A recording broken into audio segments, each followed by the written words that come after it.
marka koowaad waa maalintii saxaafadda ee qolada saxaafaddana waa salaamaya waanan idinku bogaadinaya maalinta saxaafadda ilaahayna waxaan ka rajeynayaa dowladahan dhibaato ee xidhaya dadka ee ay aada uga cawdaana in ilaahay gacantooda qaboojiyo saxaafaddu waa nimo wanaagsane oo been masheegayaa leh in iyagana gacantooda laga qaboojiyo taan waa idinku ducaynaya oo shaqadu idin hagaagsanaata intaa kadib maanta halkan waxaan u nimid arrinta xanuunka COVID-19 ka hadlay mawduuceenu kaas ku kooban yahay marka hore waxaan u imid oonu maanta hawshada galnay oon halkan wasaaraddii iyo dhakhaatiirtii waaweynada waa aragahayda isxilqaantay aan kula shiraayey waxaynu galnay marxalad ka duwan marxaladihii aynu ku jirnay wixii shalay ka horreeyey daraad wixii ka horreeyey marxalad cusub aynu galnay marxaladaasi waxa weeye awal hore waxaynu ka hortegaynay oonu ka digtoonayn inaanu cudurkaasi gudaheena dalkeena soo gelin ka hortagu waxa weeye markaad cadowga iska xidha inaanu kuu soo dhowaanaad meel fog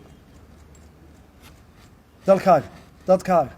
maxastaada dhaqaalahaaga aad ka fogeyso cadow laakiin waxaa dhacday inuu cadowgana soo galay cudur maaha waa aafo waa cadow waa dabkoo kale waa aafo waa ina soo galay ilaahay ha u naxariisto qofkii u horreeyey baa ku dhintay ilaahay naxariis jannaha ka waraabiyo dadka cudurrada daacuunka iyo badda iyo kuwa qaraqma dabka iyo waxa waa shahiid oo jannadii toos u galaan ilaahay jannadii ha geeyo dadkiisii iyo qoyskiisina waa ka tacsadeenaa marxuumkaa shalay lagu aasay bowrame taasi maxay inoo sheegaysaa garadankaas waxay inoo sheegaysaa in xanuunkii ama cudurkii saa looga baqayo intaa leekaa inuu inagu dhex jiro dabeetana aynu u baahan nahay dagaalku kolba qaab buu leeyahay inaynu wax ka bedelo sidii hore aynu ahayn taana ma aha dadka in amar inta la siiya ciidan bedelaye qof wal oo ay maqlayaaba inuu maskaxdiisa sidii hore wax ka bedelo oo muxuu ka bedelayaa war waxaynu ku jiraa waxayna soo galay col aanad arkayn oo hubkiisa aanad arkayn oo diyaaradaha waxgaraaca ee laga baqdo iyo taangiga iyo qoriga iyo xabaddaba ka kulul oo ka dheeraynaya oo ka saamayn badan oo aanad iska arkayn oon kuwa aabbayeelayn oo sheekh iyo shariif iyo wadaad iyo umul iyo kana midna aan eegin wuxuu la mid yahay dabka ka kaca kaymaha ee markuu soo bilaabo wax walba jiira oo aan xanuunkii iyo ololkii aan lahayn oo aana dareemayn marka marxaladda sanu galo haddaynu somaliland nahay waynu arkaynaa waxa ka dhacaya hareeraheena kama duwanin waxa ka dhacaya hareeraheena dal wal oo adduunka aba wax ka dhacaya kama duwanin waa bini aadmigoo dhan buu saameynaya sidaa darteed waxaynu u baahan nahay oo ku celcelinaya haddii aynaan maskaxdeena wax ka bedelin haddii aynaan arrintaa rumaysan inuu waxaasi jiro haddaynaan rumaysan inuu qof waliba khatar ku jiro intayna halkaa taagan iyo ka masaajidka ku jira iyo ka dukaanka ku jira iyo ka fiilada weyn ku jira iyo ka buulka yar jiifa iyo ka geela la jooga iyo ka beerta qodaaya iyo ka doonida saaran dhammaanteen maanta nin waliba khatar buu ku jira gabarh waliba khatar bay ku jirtaa waaynu inta hortaa ogaanaa oonu isla qaadanaa dadka istiidsiinaya ee yaraa cadceeddaa disha ee idhaa waa cudur gaalaad ee idhaa innaga inoo iman maayo waar daliil mahaysa dadkaa lagu weyn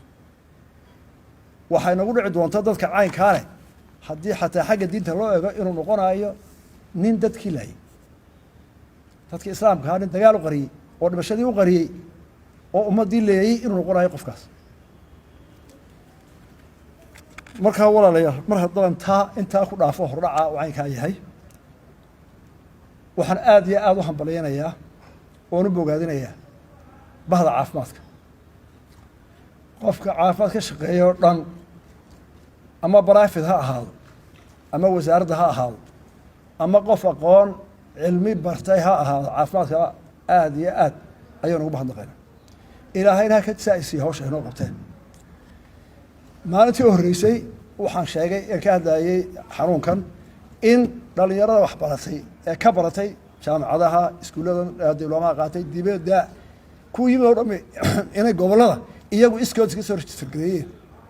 oo ay leeyihiin diyaar baanu nahay halkaasaan joogay waxaa dheer qaar beri hore taargaroobay oo halkan imika taagan oo wixii ay shaqaysanayeen shaqaystay oo waxay dhal lahaayeen dhalay oo ku jira waqtiga ay nasan lahaayeen inay dhammaantood soo taagaan hawsha oo ay xag hore fadhiyaan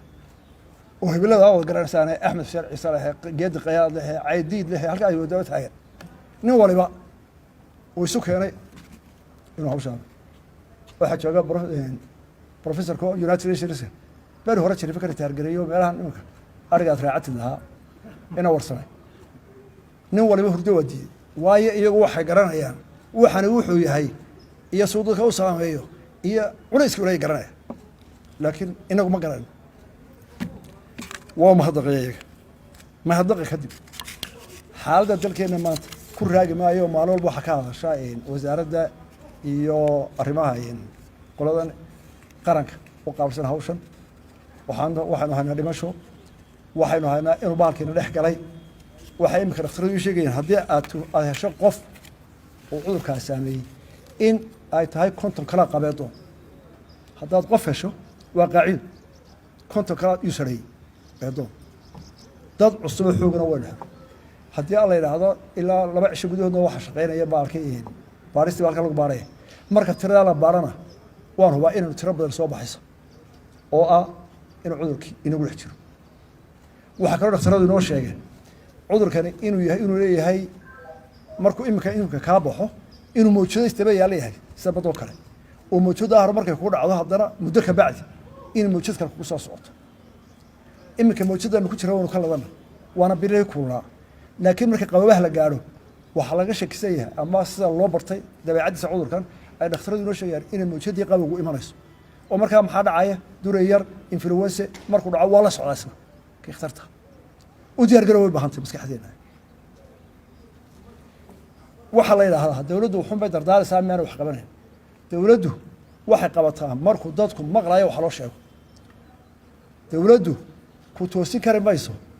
hadduu dhakhtarkii ku yiri waxa waad ku dhimanaysaa ka joog oo tiri aan ku dhinto see loo qabanay yaa qaban karay miyaanu la mid ahayn in naftaydan maanta war sadariya idaa miyaanu la mid ahayn markuu dhakhtarkii iyo caalamku dhaway arrintaa waa khatarood ku dhimanaysaa ka joog ee la yidhaha ma yeelin markaa dardaaran inaynu iswaanino oo maskaxda bedel maayo xoog iskuma muquunin karo dawlad kasta oo weyn oo xoog ku muquunisay oo lockdown gelisay oo intaasoo itaal lahayd oo guryaha lacag u qortay qasab ay ku noqotay dhaataan dadka dibadda loo soo saaro Spain intaas ka dhimanaysaa waxay yiraahdeen dadka dibadda loo soo saaro Mareykanka wax isku haysta waayo bini'aadmi ilaahay baa lama xiri karo dadka ummad dhan lama xiray karo Soomaaliland dhan lama xirado lama oran karo laakiin aqliga inaynu iskala fahmno way marka maanta ummadda waxaan kala hadlayaa waa dhakhtaradu waxayna yiraahdaan waa xaqiiqa ilaahay baa quraanka ku sheegay fas'alu ahla dhikr waxaan aqoon qofka yaqaana ka qaado diiday waxa ka dhigsan maayo warda ma soconayso waxaan maanta doonayaa in qodobka aan soo qaadano warbaahin ciidan sheekh taajir oo la fahmo inuu khatar ku jiro dawladaha soo cad u maamulay ee dadkooduna yar yahay dhaqaalahooduna xoog ahaa Jabuuti waa kamid waxay maraysaa inay guriga ku baadho tirada badan ee 1000 iyo dheeraad Jabuuti iyada ugu dad yar Afrika oo dawladaha ugu dad yar 1000 iyo dheeraad bay soo aydad fakrasay ayaa xanuunsanaya waxay qabanaysaa qofka isagoo ku jira stage-kii koobaad bilowgii isagoo qaba ayay qabanaysaa meel bay ku tilmaamaysaa waxa laga yaabaa inuu iska daafaco waana u tagu dhimashay ogaada uu iska daafacaya u baxaya kolka waxay baaraysaa qof walba inuu gaaro markuu irshalkii hadduu qofka ku dhex fakado uu sanbadisa gaaro de waxa ma jiraan mid dafaac kartid ila dawlo ma haye inaguna tiyo kale ayaa inagu waajiba haddaba ma hayno qalabkeenu ka uu heeryahay dalkeenu ka ballaaran yahay dhaqaaladu ku yiri laakiin haddii aqliga qaadano inta waa sax karaa wixii taaga ee loo diyaar garoobay ee aqliga dawladda waan isu wada geeyay dadkeenu in badan way nala shaqeysay qalabka in waa la hayaa ay wasaaradda qurux shaqeysa ma hayno qalabkii public gaari lahaa laakiin waa la samaysan karaa maryaa la tulan karaa oo lagu xiri karaa boqolkiiba 50-60 buu ku badbaadinaya way imanayaan oo waxa xumaatay alaab la soo dejiyo halkii la soo mari lahaa rag badan oo mutadawiciina oo dhaqaale ayaa soo wada qaran intay ka qaadeen China ayuu France yaala oo maaro kale Ismaaciil ninka la harimid wuxuu soo wadaa imika markuu soo saaray dooni ilaa qalab 2 milyan gaaray oo haddii la ilaa 20 cisho ay ku tala galeen malaha badda ay ku jirtaa dhowr cisho ku timaado marka qalab badan in la keeno oo ama dadka xidho ama hawlaheenu ay galaana waxa ka dhacday caalamka bad xiranka iyo inta leeyahay way jiraan dawlad kale oo imika wax soo wada qaar hore u keenay dhammaantood oo uga mahadnaqaynaa inay gargaareen qodobkan uga gudbaya xaaladdeenu mar hadday caynkaa tahay oo aan dadka leeyahay hal la maqlo arrinta waxa aad aynu u haraanay oo aynu qaadka aynu joojin qaadkii waynu xarwaleynaa joojinay 20 cishe rabada aan hakan nimanka qaadka waynu ku heshiiyey laakiin mid aan kulleeba anigu waa filayay kontrabaan iyo dad qaadka eriyada laakiin inay tira inta leeg dadku darag yihiin ilaa heerka ma filay malaha ku weyn waa filayay in qaadka kontrabaan bilaabmo waa filayay in dad qaadka eriyada doon ay jiraan laakiin ma filayn boqolkiiba 30 dadka bitaac kamid ama ka badan inay mar qura u dhaqaaqaan xagee qaadiyaan mid gaadhi mid luga mid ma filay inuu baalku ilaa halka waa akhrad inuu soo kordhay dadkeena in boqolkiiba 30 ka badan darag tahay oo aanay is ogeyn naftooda oo iyana waa mushkilad kale oo nagu soo socota oo inuu dadka ka badbaadinaa isagana hawshiisa way taagantay waxaana leeyahay laftiisa wuxuu baahan yahay inaynu aad iska wacyigelin bal 20 ka cisho almeena caafimaadkaaga iyo dadka ururkiisa ka yaree kaana waa qaadka dhibaatadiisa iyo intuu nagu hayo hawl badan baa ka soo kordhay oo dadkii magaalada ku jooga dhaqaaqay nin waliba gaariga ula ka haystay aan baqanayn waxaan aad uga xumahay inuu shil ka dhacay qaadka oo 2 nin laga dhintay waan ka taxsiinay ehelkoodii iyo qarankaba iyagana ilaahay naxariis nooga baryay may ahayn warqaadku waa maanta cudur baa inahayo oo dib baynu ku jiraa in laga joojiya in la jiiro oo shilka inta la ka dhaco marka waxa dhibaato inagu markuu ciidanka qaadka joojinay ma qaadkeenu joojinaa oo caafimaadkeenu ilaalinaa mise qofkii aad daryeelayso daragina oo ku dhageysanayo askariga iyo qoriga iyo inta wajiiraya sanu badbaadi waa fikrad nagu soo kordhay ummad baynu ku yariya ku weyn xil baana saaran inaynu isla fahamno warseenu badbaadna taasina dhibaatada way socotaa waana la ilaalin waxaana dhibaataan hala joojiyay wax ka weyn baa ka soo baxay dadkii rasuulay qodobka labaad ee soo baxay waxa weeye culimadii iyo caafimaadkii culimadu waxay noo sheegtay in wax walba cid oo qoran la weydiiyo culimadu waxay isku raacsan yihiin bini aadmiga in caafimaadkiisa la daryeelo si loo helo bini aadmi cibaadaysta ayaa muhiimadda hadduu dadkii dhamaado yaa cibaadaysanaya soo muslimkina daciif noqon maayo dadkii diinta xambaarayna daciif noqon maayo haddii aad dadka ka ilaalin weeyo caafimaadkooda diintu waxa u horeeya ay daryeeshaa waa qofka bini aadmiga ee ilaahay khaliifada dhulka ugu dhigay inaad ilaaliso caqligiisa caafimaadkiisa iyo hantidiisa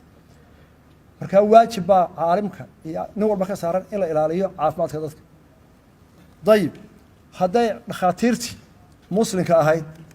ee kula deganeed magaalada iyo kuwa kale muslimka haba isku raaceen inuu cudurkan ku faafayo masaajidka haddii jamaca lagu soo ururo marka haddii joojin maayo marka war adu ma dhakhtarkii baata ma waxay gaar haysataa ma dadka inaad isku leeysaa waad u bareeraysaa bal culimada oranaysa la joojin maayo xadiiskii baa ogol caalamkii oo dhan baa ogol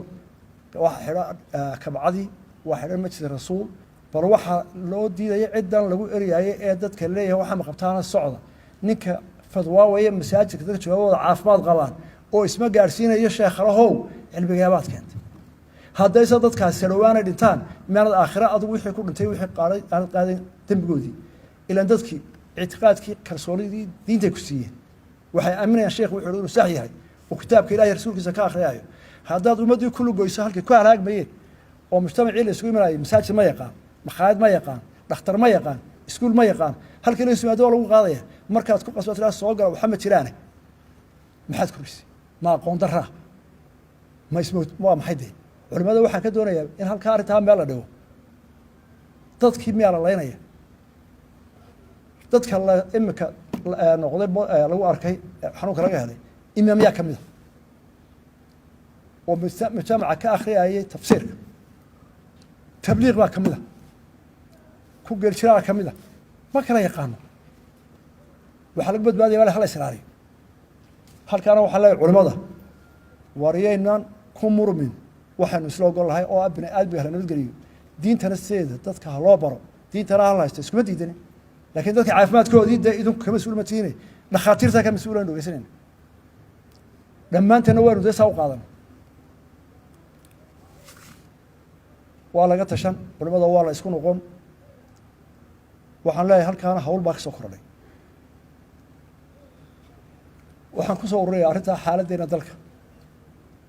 ereyga aan ku bilaabay ee ahaa war sidii hore waa laga soo kordhay aafadu wayna dhex timid guri wal iyo intayna isaag taaganba maanta nin walba waa halis waxaynu ku badbaadaynaa waa intii laynoo sheegay kala fogaada faraha dhaqda qofkii bukaanu saarray meelu yeedha aan iska gargaarsano arrin iyo adduun aan isku tag walaalayaal haddii maanta adigu nagoo masaajid ku jira oo 100 salaada ku xidhanay hadduu nin ridda kala soo galo quri oo baas nagu furo salaada ma loo wadaya mise waa la kala yaacaya waa su-aale waa la kala yaacaya waayo nafta badbaadi baa ka horeysa cibaadada nafta badbaadi baa ka horeysa markaa markuu soo gala masaajidka kii fayraska qabay ku labaad soo galo uu ku dhex fadhiyo maxaad uga digtoonaan lahayd taana intaasaan kaga baxayaa waxaan ku celinayaa fariintaa dhakhtarada oo la filaayo baarkaas inuu mawjado noqdo itaalkeenu taag daran yahay dhaqaalaheennu oo dee marka horeba adduunka la yidhaha waa ugu hooseysaan ilaahay nooguma hooseysiiye aynu sidooda u qaadan waanan isugu tegaynaa dadkuna wixii caafimaadka difaacaya ee caqli leh ee aqoon leh ee dalkani waa inuu dadka ka howlgala inuu arrintaa kaga dugo waxaan ugu noqnoqonayaa waa muhiimadda qura ee nafta ummadeenna aynu ku badbaadi karno intaa waxaan u dhaafayaa waxaan maanta inaan ogeysiiyo waxaan ka sheegayaa iyadoo xanuunada soo korreyna awgood 2 munaasabadood oo qaaliya oo nu dabaal degi jiray inaynaan urur ugu dabaal degin sanadkan 18 May iyo 16 Juun isoo soo bax ma jiro dadkana meel ku ururmayno wixii khudub iyo fariin la gaarsiinayna si gaar ah tan oo kale loogu sheegi waxaana kaliftay xaaladda dalku maanta marayo iyo cudurka coronavirus saa aynu u joojinay 18 May iyo 16 Juun oo labada maalmood qaranka ah ayaan ka codsanayaa dadkuna inay ururada iyo isbaatiga aan micnaha lahayn kuwa masaajidda ilaahay baa loogu cibaadaysanaya hadduu khatar ku galo waxaa buu yeelanayaa dee nin cibaado uun aada u jeeday aan wax kala jeedo goobahan uun la isdhex fadhiyo taana waa ka digaya hadhow hay weydiinana hadday dadku yeelwaan maxaad yeelaysaa islayn mayno dadkeenna waa xaafadkaa qaadan isku dili mayno xerayn mayno waayo uma hayno dhaqaala sida dowladda kanada aan qaado laakiin waxaan leenahay war dhibaatadaasaynu qabnaa saasaynu haya caqliga ka shaqaysiiya qodobka ugu dambeeya maadaama aan dhakhtarada ka hadlayo maanta dhakhtaradana erey baan oranaya dhakhaatiirta maanta dalka idinkaa hogaaminaya idinkaanu dhegeysanaa laakiin hana qasina oo kolba dhan hanoo jaahinina dhakhtarada laftooda muxuu dhihi duul culima qastaana 2 wiil ka hor dhakhtaradeenna waaweyn ugu aragsan rag kamida qayb kamida oo aad loo qadariya isaguna sheegay inuu yahay dhakhtarka ugu cilmi badan maanta Soomaaliland annaguna aan ku ogan lahay waa ku doos nin kastoo cilmi leh maanta fariin bay noo soo diray uu leeyahay kala fogaada caafimaadka ilaaliya uu inagu adkeeyay waynu ka qaadan qaadka joojiya dadka hala ilaaliyo madaxweyne marxaba maanta wixii arrintaa wax ka hadlaya ee wax hagaajinaya waa ogol bal amarka ilaahay haddana isla dhakhtarkii ayaa maalintii qaadka la joojiyay oo dadka la kala yiri shaqaalihiisu 200 u qabtay xaflado meel soo keenay nin baa yiri warna iyo dul cilmi qasaan xaq walba loo jeedinay hadday dhakhtarada dadkina isu keenayaan ugu aragsana tan daayira ilayhin iyaguna dee meel qura hanoo mariya dhakhtarradu iyagu hana tusaalaha sida loo kala tago sida loo kala durkaayo waxaad noo sheegaysaan ha ka muuqdo dhakhaatiirta weliba kuwa la dhegeysanaya waaweyn taasina waa iga xusin dhakhaatiirta ahoo dee waa la soo canaananayaa dhakhtarradu dee waa idinkan maqlaaya idinma xamanaye dhan uun dee noo wajahey oo labadaas isku hay garab dhigina waxaan ku soo koobayaa somalilan maanta waxa inoo ballana dhammaantiin oo inaan ku kala baydhayn oo inaan isku colaadinayn oo aynu ka midaysannahay waxa weeye sida cudurkaa loola dagaalami lahaa yaa garanaya dhakhaatiirta yaanu taageeraynaa wasaaradda caafimaadka dhakhaatiirta yaanu maqlaynaa dhakhaatiirta waa sida qudhanka badbaadayna ninka diida dee dad kale u saraynaya dhalinyarada qaadka ka shaqaysa ee faraha badan ha iska sacab tunteen cadceedda imika arkeen waxay ku dhahaan muuse qaadkii war qaadkii virus baa galayna laynaya war virus baa galayna dilaaye hayna dhammaynina ya baqaa yimidii baalkii waa naftii baa haysa marka haddaa idinku bareereysaan dee dadkan asbayna idinkuna waa qaldantihin nafta iyo halaag ha gelin ilaahay baa naftaa tahluuka ha gelinaya aad iyo aad baa mahadsantihin wasalaamu calaykum waraxmat ullahi wabarakatu